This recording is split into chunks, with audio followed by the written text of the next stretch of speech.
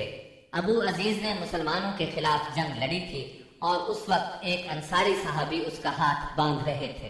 مصعب نے اس انصاری سے کہا، اس شخص کے ذریعے اپنے ہاتھ مضبوط کرنا، اس کی ماں بڑی مالدار ہے، وہ غالباً تمہیں اچھا فدیہ دے گی۔ اس پر ابو عزیز نے اپنے بھائی مصعب رضی اللہ عنہ سے کہا، کیا میرے بارے میں تمہاری یہی وصیت ہے؟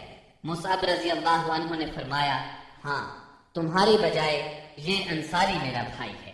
جب مشرکین کی لاشوں کو کنویں میں ڈالنے کا حکم دیا گیا اور عتبہ بن ربیعہ کو کنویں کی طرف گھسیٹ کر لے جایا جانے لگا تو رسول اللہ صلی اللہ علیہ وسلم نے اس کے صاحبزادے ابو حذیفہ رضی اللہ عنہ کے چہرے پر نظر ڈالی۔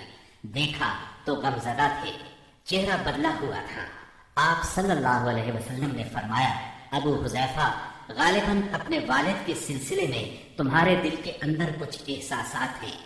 انہوں نے کہا، نہیں واللہ یا رسول اللہ، میرے اندر میرے باپ کے بارے میں اور ان کے قتل کے بارے میں ذرا بھی لرزش نہیں، البتہ میں اپنے باپ کے متعلق جانتا تھا کہ ان میں سوجھ بوجھ ہے، دور اندیشی اور فضل و کمال ہے، اس لیے میں آس لگائے بیٹھا تھا کہ یہ خوبیاں انہیں اسلام تک پہنچا دیں گی، لیکن اب ان کا انجام دیکھ کر اور اپنی توقع کے خلاف کفر پر ان کا خاتمہ دیکھ کر مجھے افسوس ہے۔ اس پر رسول اللہ صلی اللہ علیہ وسلم نے سیدنا ابو حذیفہ رضی اللہ عنہ کے حق میں دعائے خیر فرمائی اور ان سے بھلی بات کہی۔ آخرکار اسلام نے کفر پر فتح پائی۔ اس غزوہ بدر میں قریش کا سردار ابو جہل بھی مارا گیا۔ یہ وہی ابو جہل تھا جس نے نبی کریم صلی اللہ علیہ وسلم اور مسلمانوں پر ظلم و ستم کے پہاڑ توڑے تھے۔ 70 کافر موت کے گھاٹ اترے، 70 ہی گرفتار ہوئے، باقی دم دبا کر بھاگ نکلے۔ مسلمانوں میں صرف 14 شہید ہوئے، ان میں 6 مہاجر اور 8 انصاری تھے۔ اس جنگ نے اسلام کے دشمنوں کی طاقت کا جنازہ نکال دیا، ان کا بھرم کھل گیا اور ان کا غرور خاک میں مل گیا۔ جب رسول اللہ صلی اللہ علیہ وسلم مدینہ پہنچ چکے تو آپ نے قیدیوں کے بارے میں مشورہ کیا۔ سیدنا ابو بکر نے فدیہ لینے کی رائے دی، جبکہ سیدنا عمر کی رائے یہ تھی کہ انہیں قتل کر دیا جائے۔ انہوں نے فرمایا، میرا قریبی میرے حوالے کرے اور میں اسے قتل کروں۔ عقیل بن ابی طالب سیدنا علی کے حوالے کریں، وہ اس کی گردن کو اڑائیں، یہاں تک کہ اللہ کو معلوم ہو جائے کہ ہمارے دلوں میں مشرکین کے لیے کوئی نرم گوشن نہیں ہے اور یہ حضرات مشرکین کے ائمہ اور قائدین ہیں۔ رسول اللہ صلی اللہ علیہ وسلم نے فدیہ لینا طے کیا۔ یہ فدیہ 4000 سے 3000 اور کم از کم 1000 درہم تک تھا، اور ان میں سے جو لکھنا پڑھنا جانتے تھے ان کا فدیہ یہ قرار دیا گیا کہ وہ 10 بچوں کو لکھنا پڑھنا سکھا دیں۔ غزوہ بدر میں قریش کے 70 آدمی مارے گئے، ان میں عتبہ اور ابو جہل جیسے رئیس شامل تھے۔ ابو جہل کے بعد قریش کا سردار ابو سفیان کو بنایا گیا، یہ بنو امیہ سے تھے۔ اس طرح بنو امیہ کے وقار میں اضافہ ہو گیا۔ جمادی الاولیٰ 3 ہجری میں قریش نے اپنا ایک قافلہ عراق کے راستے ملک شام بھیجا۔ یہ راستہ نجد سے ہو کر شام جاتا تھا اور مدینے کے قریب سے نہیں گزرتا تھا۔ اس قافلے کی قیادت صفوان بن امیہ کر رہا تھا۔ رسول اللہ صلی اللہ علیہ وسلم کو اس کا علم ہو گیا۔ آپ نے سیدنا زید بن حارثہ رضی اللہ عنہ کی کمان میں 200 سواروں کا ایک دستہ بھیج دیا۔ قریش کا قافلہ نجد میں قردہ نامی ایک چشمے پر پڑاؤ ڈال رہا تھا کہ سیدنا زید رضی اللہ عنہ نے اس پر حملہ کر دیا۔ نتیجہ یہ ہوا کہ پورا قافلہ ان کے قبضے میں آ گیا، البتہ اس میں جتنے آدمی تھے سب نکل بھاگے۔ صرف قافلے کا رہنما فرات بن حیان گرفتار ہو سکا، اس نے اسلام قبول کر لیا۔ مال غنیمت کی مقدار 1,00,000 درہم تھی، اور غزوہ بدر کے بعد قریش کے لیے یہ سب سے زیادہ تکلیف دہ مار تھی۔ غزوہ بدر کے بعد غزوات کے سلسلے میں تیزی آ گئی۔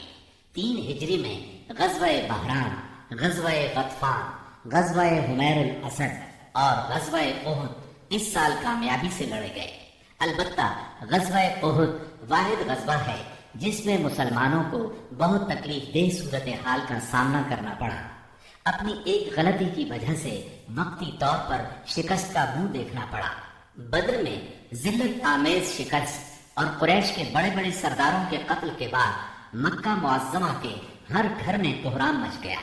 اب قریش کے سردار ابو سفیان تھے۔ ان کی یہ ذمہ داری تھی کہ وہ غزوہ بدر کے مقتولین کا انتقام لیں۔ چنانچہ مشرکین نے بدر سے واپسی پر منت مانی کہ وہ جب تک مسلمانوں سے بدر کا انتقام نہیں لیں گے غسل جنابت نہیں کریں گے۔ ایک روز ابو جہل کا بیٹا اکرمہ مقتولین کے رشتہ داروں کو ساتھ لے کر ابو سفیان کے پاس گیا اور کہا، محمد نے ہماری قوم کو فنا کر دیا ہے۔ اب ہم نے تہیہ کر لیا ہے کہ مسلمانوں کا نام صفحہ ہستی سے حرف غلط کی طرح مٹا کر دم لیں گے۔ اس طرح قریش کے شعلہ فشاں شاعروں نے انتقام کی آگ کو خوب ہوا دی۔ اس طرح سارا عرب گویا آتش فشاں بن گیا۔ ادھر مسلمان بھی یہ بات اچھی طرح جانتے تھے کہ قریش مکہ اپنے 70 سرداروں کا انتقام ضرور لیں گے۔ چنانچہ مسلمان کفار مکہ کی سرگرمیوں سے باخبر رہنے کی پوری کوشش کر رہے تھے۔ شوال 3 ہجری میں رسول اللہ صلی اللہ علیہ وسلم کو اطلاع ملی کہ قریش کا لشکر مدینہ منورہ کی طرف بڑھ رہا ہے اور اس کی تعداد 3000 ہے۔ اس پر آپ نے صحابہ کرام رضی اللہ عنہم سے مشورہ کیا۔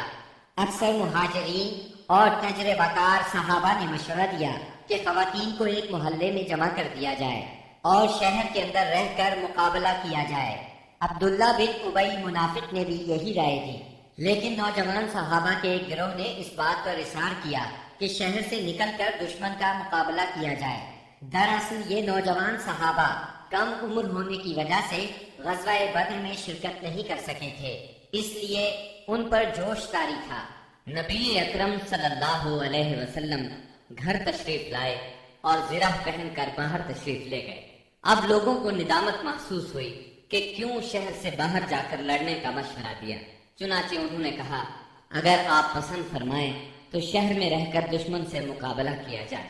جواب میں آپ نے فرمایا، رسول کو زیبا نہیں کہ ہتھیار پہن کر بغیر قتال کے اتار دیں۔ چنانچہ آپ 1000 کا لشکر لے کر مدینہ منورہ سے نکلے۔ اس کے بعد نبی صلی اللہ علیہ وسلم نے لشکر کو 3 حصوں میں تقسیم کیا۔ مہاجرین کا دستہ، اس کا پرچم سیدنا مصعب بن عمیر رضی اللہ عنہ کو عطا کیا۔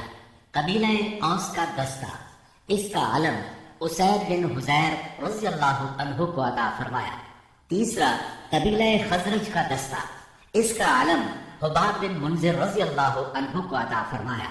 پورا لشکر 1000 مردان جنگی پر مشتمل تھا، جن میں 100 زرہ پوش اور 50 شاہ سوار تھے۔ سیدنا ابن ام مکتوم رضی اللہ عنہ کو اس کام پر مقرر فرمایا کہ وہ مدینے کے اندر رہ جانے والے لوگوں کو نماز پڑھائیں گے۔ اس کے بعد کوچ کا اعلان فرمایا اور لشکر نے شمال کا رخ کیا۔ سیدنا سعد بن معاذ اور سعد بن عبادہ رضی اللہ عنہما زرہ پہنے نبی صلی اللہ علیہ وسلم کے آگے آگے چل رہے تھے۔ رات احد اور مدینے کے درمیان بسر تھی۔ طلوع فجر سے کچھ پہلے آپ پھر چل پڑے اور مقام شوق پہنچ کر نماز فجر ادا کی۔ اسی جگہ سے عبداللہ بن ابی منافق اپنے 300 ساتھیوں کے ساتھ الگ ہو گیا۔ اس نے یہ کہتے ہوئے مدینہ منورہ کا رخ کیا، آپ نے ہماری رائے کو کوئی اہمیت نہیں دی، اس لیے ہم واپس جاتے ہیں۔ اس بغاوت اور واپسی کے بعد رسول اللہ صلی اللہ علیہ وسلم نے باقی ماندہ لشکر کو لے کر، جس کی تعداد 700 تھی، دشمن کی طرف قدم بڑھایا۔ دشمن کا پڑاؤ آپ کے اور احد کے درمیان کئی سمت سے حائل تھا، اس لیے آپ نے دریافت کیا کہ کوئی آدمی ہے جو ہمیں دشمن کے پاس سے گزرے بغیر کسی قریبی راستے سے لے چلے۔ اس کے جواب میں ابو خیثمہ رضی اللہ عنہ نے عرض کیا، یا رسول اللہ، میں اس خدمت کے لیے حاضر ہوں۔ پھر انہوں نے ایک مختصر راستہ اختیار کیا۔ وہاں پہنچ کر نبی کریم صلی اللہ علیہ وسلم نے آگے بڑھ کر وادی کے آخری سرے پر واقع احد پہاڑ کی گھاٹی میں نزول فرمایا اور وہیں اپنے لشکر کا کیمپ لگوایا۔ سامنے مدینہ تھا اور پیچھے احد کا پہاڑ۔ اس طرح دشمن کا لشکر مسلمانوں اور مدینے کے درمیان حد فاصل بن گیا۔ یہاں پہنچ کر رسول اللہ صلی اللہ علیہ وسلم نے لشکر کی ترتیب و تنظیم قائم کی اور جنگی نقطۂ نظر سے اسے کئی صفوں میں تقسیم فرمایا۔ ان کی کمان سیدنا عبداللہ بن جبیر بن نعمان رضی اللہ عنہ کے سپرد کی اور انہیں وادی کنات کے جنوبی کنارے پر واقع ایک چھوٹی سی پہاڑی پر، جو اسلامی لشکر کے کیمپ سے کوئی 150 میٹر جنوب مشرق میں واقع ہے اور اب جبل رومات کے نام سے مشہور ہے، تعینات فرمایا اور انہیں ہدایات دیتے ہوئے فرمایا، اگر تم لوگ دیکھو کہ ہمیں پرندے اچک رہے ہیں تو بھی اپنی جگہ نہ چھوڑنا یہاں تک کہ میں بلا بھیجوں، اور اگر تم دیکھو کہ ہم نے قوم کو شکست دی ہے اور انہیں کچل دیا ہے تو بھی اپنی جگہ نہ چھوڑنا یہاں تک کہ میں بلا بھیجوں۔ باقی لشکر کی ترتیب یہ تھی: دائیں جانب والے لشکر پر سیدنا منذر بن عمرو مقرر تھے اور بائیں جانب والے لشکر پر زبیر بن عوام اور ان کا معاون سیدنا مقداد بن اسود کو بنایا گیا۔ سیدنا زبیر کو یہ مہم بھی سونپی گئی کہ وہ خالد بن ولید کے شاہ سواروں کی راہ روکے رکھیں۔ اس ترتیب کے علاوہ صف کے اگلے حصے میں ایسے ممتاز اور منتخب بہادر مسلمان رکھے گئے جن کی جاں بازی اور دلیری کا شہرہ تھا اور جنہیں ہزاروں کے برابر مانا جاتا تھا۔ یہ منصوبہ بڑی باریکی اور حکمت پر مبنی تھا، جس سے نبی کریم صلی اللہ علیہ وسلم کی فوجی قیادت کی عبقریت کا پتہ چلتا ہے اور ثابت ہوتا ہے کہ کوئی کمانڈر کیسا ہی بالیاقت کیوں نہ ہو، آپ سے زیادہ باریک اور باحکمت منصوبہ تیار نہیں کر سکتا۔ یہ تھی نبی کریم صلی اللہ علیہ وسلم کی لشکر کی ترتیب و تنظیم، جو 7 شوال 3 ہجری کی صبح عمل میں آئی۔ ادھر مشرکین نے بھی صف بندی ہی کے اصول پر اپنے لشکر کو منظم کیا تھا۔ ان کا سپہ سالار ابو سفیان تھا، جس نے قلب لشکر میں اپنا مرکز بنایا تھا۔ دائیں جانب خالد بن ولید سالار تھے جو ابھی مشرک تھے، اور بائیں جانب کا سالار اکرمہ بن ابو جہل تھا۔ پیدل فوج کی کمان صفوان بن امیہ کے پاس تھی اور تیر اندازوں پر عبداللہ بن ربیہ مقرر ہوئے۔ جھنڈا بنو عبد الدار کی ایک چھوٹی سی جماعت کے ہاتھ میں تھا۔ اس کے بعد دونوں فریق آمنے سامنے اور قریب آ گئے اور لڑائی کا مرحلہ شروع ہو گیا۔ جنگ کے پہلے مرحلے کی ابتدا مشرکین کے علم بردار طلحہ بن ابی طلحہ سے ہوئی۔ اس نے مسلمانوں کو للکارا۔ اس کی للکار سن کر سیدنا زبیر رضی اللہ عنہ فوراً صف سے نکل کر آگے آئے، اس کے مقابل ہوئے، بڑھ کر ایک بھرپور وار کیا۔ طلحہ فوراً ہی جہنم رسید ہو گیا۔ طلحہ کے گرتے ہی جھنڈا اس کے بھائی عثمان نے اٹھا لیا اور مسلمانوں کو مقابلے کے لیے پکارا۔ اب سیدنا حمزہ رضی اللہ عنہ آگے بڑھے اور عثمان کے کندھے پر اس زور سے تلوار ماری کہ کمر تک اتر گئی۔ اس طرح قریش کے 12 علمبردار یکے بعد دیگرے قتل ہوئے۔ پھر عام لڑائی شروع ہوئی۔ گھمسان کی جنگ چھڑ گئی۔ اس میں مسلمانوں کا پلہ بھاری رہا۔ مشرکین شکست کھا کر بھاگ نکلے۔ انہیں جوش دلانے والی عورتیں بھی بھاگ کھڑی ہوئیں۔ مسلمانوں نے مشرکین کو گھیر لیا، انہیں مارنے لگے، ساتھ ساتھ مال غنیمت لوٹنے لگے۔ ایسے میں درے پر موجود 50 تیر اندازوں سے وہ غلطی ہو گئی جس نے لڑائی کا پانسا پلٹ دیا۔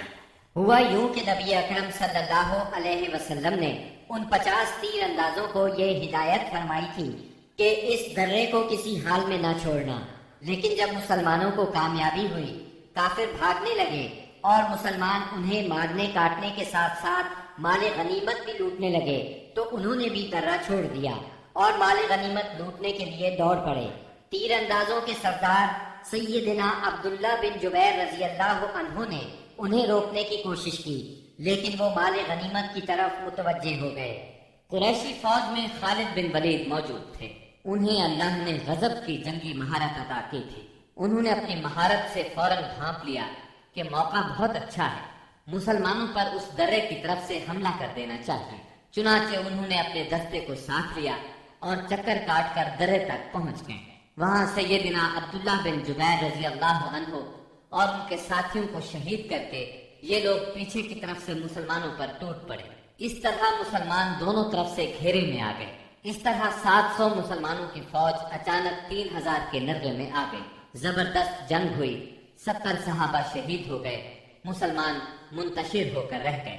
اسلامی فوج کے علم بردار سیدنا مصعب بن عمیر رضی اللہ عنہ کی شکل و صورت رسول اللہ صلی اللہ علیہ وسلم سے بہت ملتی جلتی تھی۔ وہ شہید ہو گئے تو بعض لوگوں نے سمجھا رسول اللہ صلی اللہ علیہ وسلم شہید ہو گئے۔ اس خبر سے اسلامی فوج بد دل ہو گئی، ان میں سراسیمگی پھیل گئی، وہ مایوس ہو گئے۔ بڑے بڑے بہادروں کی طاقت جواب دے گئی۔ کچھ دیر بعد اتفاق سے کعب بن مالک رضی اللہ عنہ نے رسول اللہ صلی اللہ علیہ وسلم کو دیکھ لیا۔ وہ بلند آواز سے پکارے، مسلمانوں، رسول اللہ صلی اللہ علیہ وسلم زندہ ہے۔ مسلمان اس طرف لپکے اور آپ کو حلقے میں لے لیا۔ لڑائی کے دوران میں ایک پتھر آپ صلی اللہ علیہ وسلم کی پیشانی مبارک پر لگا، اس سے زرہ کی 2 کڑیاں آپ کی پیشانی میں دھس گئیں۔ ایک اور پتھر آ کر لگا، اس سے آپ کے 2 دانت شہید ہو گئے۔ مسلمانوں کے پھر پلٹ آنے پر آخر کافروں کو بھاگتے بنی۔ 70 مسلمانوں کی لاشیں خون اور مٹی میں لت پت پڑی تھی۔ کفار نے انتقام کی آگ کو اس طرح ٹھنڈا کیا کہ ان میں سے اکثر کے ناک اور کان کاٹ لیے۔ آپ کے چچا سیدنا حمزہ رضی اللہ عنہ کی ناش کے بھی ناک کان کاٹ ڈالے گئے۔ سرور کائنات صلی اللہ علیہ وسلم نے چچا کی لاش دیکھی تو آنکھ دیدہ ہو گئے، تاہم صبر فرمایا۔ قریش مکہ کے لیے دعا فرمائی، اے اللہ میری قوم کو ہدایت فرما کیونکہ وہ مجھے نہیں جانتے۔ اس کے بعد آپ مسلمان زخمیوں اور شہیدوں کی خبر لینے کے لیے میدان میں تشریف لائے۔ بعض لوگ اس وقت تک بعض شہداء کو مدینے کی طرف لے چلے تھے۔ آپ نے انہیں حکم دیا کہ انہیں ان کی شہادت گاہوں میں واپس لایا جائے اور سارے شہداء کو غسل اور نماز جنازہ کے بغیر ان کے کپڑوں ہی میں دفن کیا جائے۔ آپ نے 2 اور 3 شہیدوں کو ایک ہی قبر میں دفن کیا، اور ایسا بھی ہوا کہ 2 شہیدوں کو ایک ہی کپڑے میں دفن کیا گیا۔ درمیان میں اسخر گھاس ڈال دی گئی۔ لحد میں اس شخص کو آگے کیا جسے قرآن زیادہ یاد تھا۔ آپ نے فرمایا، میں ان لوگوں کے بارے میں قیامت کے دن گواہی دوں گا۔ لوگوں نے سیدنا حنظلہ بن ابی عامر رضی اللہ عنہ کی لاش اس حالت میں پائی کہ وہ زمین سے اوپر اٹھی ہوئی تھی اور اس سے پانی ٹپک رہا تھا۔ رحمت دو عالم صلی اللہ علیہ وسلم نے فرمایا، فرشتے انہیں غسل دے رہے ہیں۔ ان کا واقعہ یہ ہے کہ ان کی نئی شادی ہوئی تھی، بیوی کے ساتھ ہی تھے کہ جنگ کی دعوت کانوں میں پڑی۔ وہ بیوی کو چھوڑ کر سیدھے میدان جنگ میں آ گئے، پھر حالت جنابت ہی میں لڑتے ہوئے شہید ہو گئے۔ چنانچہ فرشتوں نے انہیں غسل دیا، اس لیے انہیں غسیل الملائکہ کہا جاتا ہے۔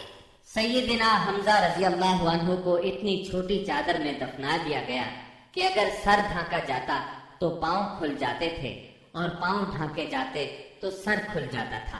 چنانچہ پاؤں پر اذخر گھاس ڈال دی گئی۔ یہی صورتحال سیدنا مصعب بن عمیر رضی اللہ عنہ کے ساتھ پیش آئی۔ شہداء کے دفن اور ان کے لیے دعا کے بعد نبی اکرم صلی اللہ علیہ وسلم اور صحابہ کرام مدینے کی طرف چلے۔ راستے میں کچھ عورتیں ملی جن کے عزیز شہید ہوئے تھے۔ نبی صلی اللہ علیہ وسلم نے انہیں تسلی دی اور ان کے لیے دعا فرمائی۔ بنو دینار کی ایک خاتون آئی جن کے شوہر، بھائی اور باپ شہید ہو گئے تھے۔ جب انہیں ان کے عزیزوں کی شہادت کی خبر دی گئی تو بولی، رسول اللہ صلی اللہ علیہ وسلم کی کیا خبر ہے؟ انہیں بتایا گیا رسول اللہ صلی اللہ علیہ وسلم خیریت سے ہے۔ وہ بولی، میں آپ کو دیکھنا چاہتی ہوں۔ لوگوں نے اشارے سے بتایا۔ جب ان کی نظر آپ پر پڑی تو بولی، کل مصیبت بعدک جلل، کہ آپ کے بعد ہر مصیبت ہیچ ہے۔ مدینے پہنچ کر مسلمانوں نے ہنگامی حالت میں رات گزاری۔ جسموں پر زخم ہی زخم تھے، تھکن سے بدن چور چور تھے اور غم و الم کی کیفیت طاری تھی۔ اس کے باوجود وہ مدینے کا پہرا دیتے رہے اور رسول اللہ صلی اللہ علیہ وسلم کی پہرے داری کرتے رہے۔ ادھر رسول اللہ صلی اللہ علیہ وسلم نے محسوس کیا کہ دشمن کی نقل و حرکت پر نظر رکھنا ضروری ہے تاکہ وہ مدینے کا رخ کریں تو ان سے کھلے میدان ہی میں 2 ہاتھ کر لیے جائیں۔ چنانچہ صبح ہوئی تو آپ نے اعلان فرمایا، دشمن سے مقابلے کے لیے چلنا ہے اور صرف وہی آدمی جا سکتا ہے جو احد کی لڑائی میں شریک تھا۔ اس پر لوگوں نے کہا، ہم نے بات سنی اور مانی۔ چنانچہ سب لوگ مدینہ منورہ سے روانہ ہوئے۔ آپ نے 8 میل دور حمراء الاسد کے مقام پر پہنچ کر پڑاؤ ڈالا۔ ادھر مشرکین نے